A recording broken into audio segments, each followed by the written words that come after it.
तहज्जुद के वक्त जब सजदे में सर रख के कहोगे सुबहान रब्बी अल आला, तो फिर अंदर से ऐसी रोशनी फूटेगी, अंदर बूटी मुश्क मचाया अते जहां फुलाते आई हो। फिर कैफियत नसीब होंगी, फिर मन में चरागा होगा, आओ अपने आप को मालिक की चौखट पे ले जाओ, उसकी दहलीज पे ले जाओ।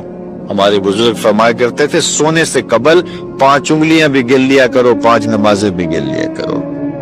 और अगर तहज्जुद नसीब हो जाए, कितने खुश नसीब हैं वो लोग जो सहरी का उठना पा लेते हैं। एक रिवायत में आता जब सहरी के लम्हे होते हैं तो शौहर उठता है और अपनी बीवी को भी झंझोड़ता है, लेकिन नींद के गलबे की वजह से वो उठ नहीं पाती। खैर ये चला जाता है, वुजू करता है, वापस आते हुए चुल्लू में थोड़ा सा पानी लिए आता है और अपनी बीवी के ऊपर छिड़क देता है, तो वो भी उठ जाती है और ये मुसल्ला बिछा के नमाज पढ़ने लग जाता है, अल्लाह के हुजूर सजदा रेज़ियां करता है। और वो भी जल्दी से वुजू करके उस मुसल्ले के साथ मुसल्ला बिछा के खातून भी नमाज पढ़ने लग जाती है। तहज्जुद के सजदे हैं, सहरी के लम्हे हैं, रात की तारीकियां हैं, कोई देखने वाला नहीं है, 2 मुसल्ले बिछे हैं, एक पे शोहर खड़ा है, एक मुसल्ले पे बीवी खड़ी है। रब की दहलीज का नौकर और उसकी चौखट की बादी दोनों सजदा रेज। हदीस में आता है जब ये सजदे कर रहे होते हैं अल्लाह देख के मुस्कुरा रहा होता है, अपनी शान के मुताबिक मुस्कुरा रहा होता है कि देखो मेरा बंदा और मेरी बंदी मेरे लिए सजदे कर रहे हैं। फिर कितनी रहमतें बरसती हैं, कितनी करम नवाजियां होती हैं। जरा अपनी सहरियों का आगाज सजदों से करो, फिर आपको किसी बाबे के पास नहीं जाना पड़ेगा कि जिन आ गया, भूत आ गया, हमारे घर में साया हो गया, बदरूहों का असर हो गया, किसी ने तावीज डाल दिए, जादू कर दिया, टूना कर दिया। तहज्जुद के सजदों से अपने मुसल्लों को आबाद तो करके देखो, तुम्हारे घर पे छम छम रहमतों का नज़ूल होगा, करब नवाजियां उतरेंगी तुम्हारे घर के अंदर, अनवार बरसेंगे। आओ उसकी चौखट पे आओ, उसकी करम नवाजियों के रंग देखो कि वो कितने करम नवाजियां करता है। रिज़्क़ के दरवाजे भी खुलेंगे तुम्हारे लिए, रहमतों के दरवाजे भी खुलेंगे, सुकून और तमानियत के दरवाजे भी खुलेंगे, अंदर से रोशनी फूटेगी। तो कहा हर जान ये देखे उसने आने वाले कल के लिए आगे क्या भेजा है। फिर कहा वत्तकुल्लाह, और अल्लाह से डर जाओ। फिर दोबारा वही तलकीन ही। फिर इरशाद फरमा इन्नल्लाह खबीरुम बिमा तामलून, जो तुम करते हो तुम्हारा रब उससे बाखबर है, तुम उसकी निगाहों से पोशीदा नहीं हो। आज कहीं लिखा होता है ना खबरदार कैमरे की आंख देख रही है, तो लोग सीधे होकर बैठ जाते हैं। कैमरे की आंख देख रही है, कैमरे की तो लाइट भी बंद हो सकती है, उसका सिस्टम खराब भी हो सकता है, लेकिन जो रब के कैमरे लगे हैं वो सिस्टम कभी खराब नहीं होता। कैमरे की एक रेंज है, उससे आगे नहीं देख पाता, लेकिन मालिक की शान के अरा ज़बीबन नमलतिस सौदा, काली रात के अंधेरे में, काले पहाड़ों के सिलसिले में, गहरी गार के अंदर चींटियों के अमीक सुराख में जब चींटी चलती है तो उसके नन्हे महीन कदमों से सीना संग के ऊपर जो वहमी और गमानी लकीर बनती है, तुम्हारा रब उसको यूं देखता है जिस तरह दीवारें चीन को देखता है। उसकी नजरों से क्या हमारी खलवतें पोशीदा हैं, हमारे आमाल पोशीदा हैं, क्या उसकी नजरों से हमारे ख्याल पोशीदा हैं। दरवाजा मुकफ्फल करके अगर हम गुनाह करेंगे तो क्या मालिक से पोशीदा होंगे? लोगों से तो पोशीदा हैं, लेकिन मालिक से पोशीदा नहीं है। ये यकीदा जम जाए तो बंद कोठरी में भी जुर्म नहीं हो सकता।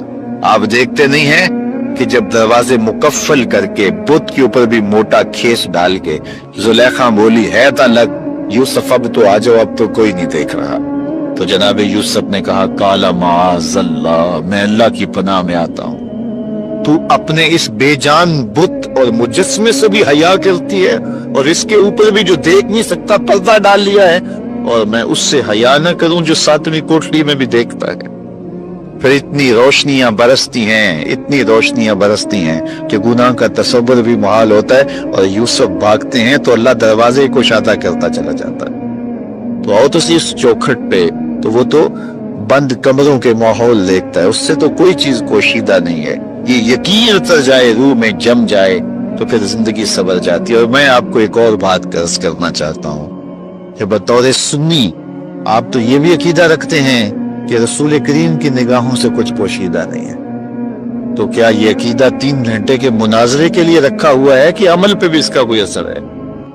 اگر عمل پہ کوئی اثر ہے تو پھر بند خلوت کدے میں بھی جرم کرتے شرم آئے کہ رسول اللہ کی نگاہوں سے تو کچھ پوشیدہ نہیں ہے، پھر ہماری خلوتیں جو ہے وہ پاک ہو جائیں، ہماری جلوتیں پاک ہو جائیں، ہم رسول اللہ کی نگاہوں سے بھی پوشیدہ نہیں رہ سکتے۔ ان کی نگاہیں دوربین بھی دیکھتی، ہمارے رب کی نگاہیں بھی دیکھتی، حضور اللہ کی عطا سے دیکھتے ہیں۔ تو جب یہ عقیدے جم جائیں گے، روح میں اتر جائیں گے، تو زندگی میں نظم پیدا ہو جائے گا۔ جہاں کوئی سیکورٹی نہیں پہنچتی، کوئی عقیدہ نہیں پہنچتا، کوئی جو ہے وہ کیمرہ نہیں پہنچتا، وہاں یہ عقیدہ پہنچتا ہے، ان اللہ خبیر بما تعملون، جو تم کرتے ہو تمہارا رب اس سے باخبر ہے۔ اللہ تعالیٰ جل شانہ نے اس شخص کی کہانی کو بیان کیا ہے جو قیامت کے دن جہنم کی طرف جا رہا ہوگا۔ کچھ لوگ اسے پوچھیں گے ما سلککم فی سقر، کہ تم جہنم میں کیوں جا رہے ہو؟ تو وہ جواب میں کہے گا لم نک من المصلین، کہ ہم نماز نہیں پڑھا کرتے تھے۔ آج جہنم میں جانے کا سبب نماز نہ پڑھنا ہے۔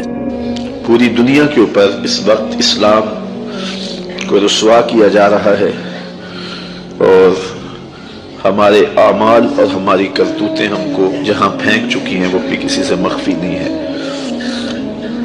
تو میں اس دارالعلوم کو غنیمت سمجھتا ہوں کہ یہاں سے فارغ ہو کر کے جانے والے علماء آنے والے دور میں روشنی کے چراغ ہوں گے۔ اور میرا اگر یہ اعتقاد پہ ٹھیس پہنچ جاتی ہے تو میرے لیے پہلے بہت مشکل ہے اس نظام کو لے کر کے چلنا۔ بڑا مشکل ہوتا ہے کسی کے آگے جا کے جھولی پھیلانا اور اس سے فنڈ مانگنا۔ مجھے بڑی اچھی طرح یاد ہے کہ ایک دفعہ میں ایک شخص کے پاس گیا تھا، تو اس نے وہ گھومنے والی کرسی پہ بیٹھا تھا اور رخ پھیر کے دوسری جانب کر کے ساتھ والے ساتھی کو کہنے لگا آپ کا کیا حال ہے؟ تو میں وہیں سے اٹھ کر کے آ گیا تھا۔ تو میں نے اپنے طلباء سے کہا تھا کہ بھوک کاٹ لو گے، لیکن میں دوبارہ کسی کے پاس کسی کے گھر میں جا کے نہیں مانگنا ہے۔ ہم اتنے پریشان تھے کہ حال دل سوزاں، ان سے بھی کہا کہ جو غم گسار نہ تھے۔ خیر میں نے ایک بات اس کو ضرور کہی تھی، میں نے اس کو یہ کہا تھا کہ میں اللہ کے فضل سے اپنی ذات کے لیے ایک پائی کا بھی روادار نہیں ہوں۔ یہ سوکھا کام نہیں ہے، بڑا مشکل کام ہے۔ میں اس پورے مجمع میں کہہ رہا ہوں، پوری دنیا میں کہتا ہوں کہ کوئی ایک شخص بھی اٹھ کر کے میرا طلب کرنا تو دور کی بات ہے، میرے رویے کا لالچ بھی بتا دے تو میں دین کا کام کرنا چھوڑ دوں گا۔